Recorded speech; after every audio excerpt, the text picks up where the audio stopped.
in the week that they would be protesting on the steps of the National Assembly. While the most burning issue on the public plate has to be the passport and immigration scandal, the opposition says it's about much more than that. They say that recalling Elvin Penner and Edmund Castro is okay, but they want to recall the entire UDP government. Mike Rodan was outside the House today and has the story. The opposition set a goal of 1,000 supporters outside the House, hurling political fire and brimstone against the government. We're willing to go out on a limb and say that they weren't far off the mark when the crowd was at its peak. Numbers aside, these PUP supporters were riled up and ready to storm the House, at least figuratively. Early on, just as the proceedings inside were getting started, PUP Deputy Leader Julius Espat told the media that this wasn't about renting a crowd, but about mounting a serious protest. There is a difference between a diesel engine and a gasoline engine. We are warming up the diesel engine. It is a matter of slow, but when it cranks up and it gains momentum, nothing will stop it. The difference is that we are not paying any single person out here. They are coming out here as volunteers. We are only providing transportation. So for us, it's a test. For us, we need to know who is serious. We hear people saying PUP they do not know well. We need to know who is here, who brought out people to know who's serious or not. The protest was organized by the Western Caucus of the PUP, so most of the supporters were from that area, including Cayo Northeast, where the recall of Elvin Penner is on the way. We came out here because I think that in general the people are really dissatisfied with what's happening with our government. There's really no governance, or people are annoyed as a matter of fact. And the issue with Penner, with Castro, the Prime Minister is doing nothing about it, and the people want to know exactly what's happening because he comes out and he says one thing, but apparently on the ground he's doing something else. After the House proceedings got underway, the crowd swelled as supporters from Belmopan arrived on the scene, and they were serious about sending a message.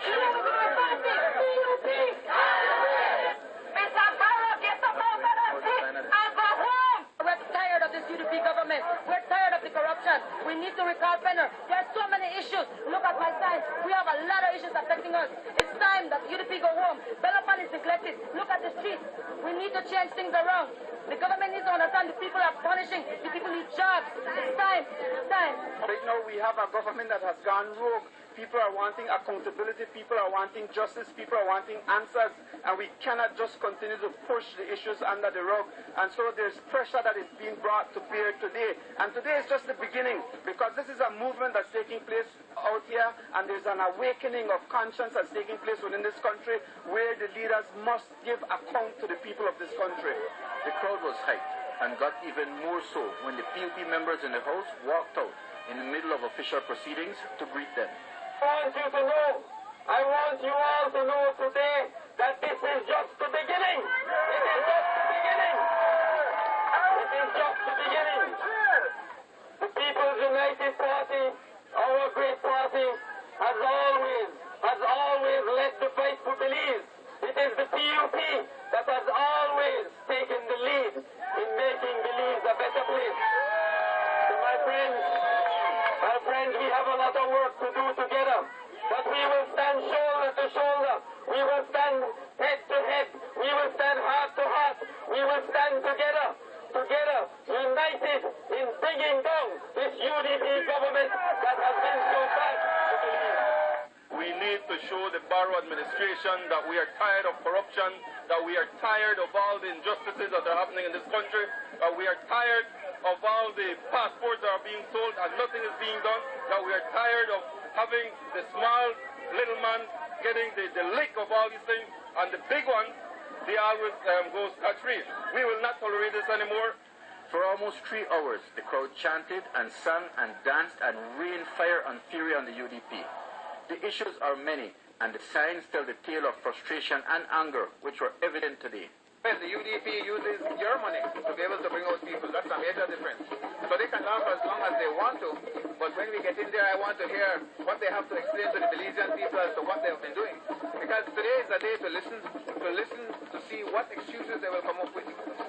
Because our country is in crisis. And if they think it's a joke, then we have a serious problem. So this is a start for the Belizean people to listen to them and to see if they're credible or not. Do you believe you will be able to shake the Prime Minister with this little crowd that you have? We are not here to shake the Prime Minister. We are here to start the diesel engine of the People's United Party and to show the people that we are serious, that we are starting the process. We are 1.5 years after a general election. Understand that quite clearly. We are not 4 years after a general election. This is 1.5 years after a general election. And as Jules said, you have 2 representatives in there that can't even show their face in public. So let's see. Let's listen to them, guys. You don't have to ask the question.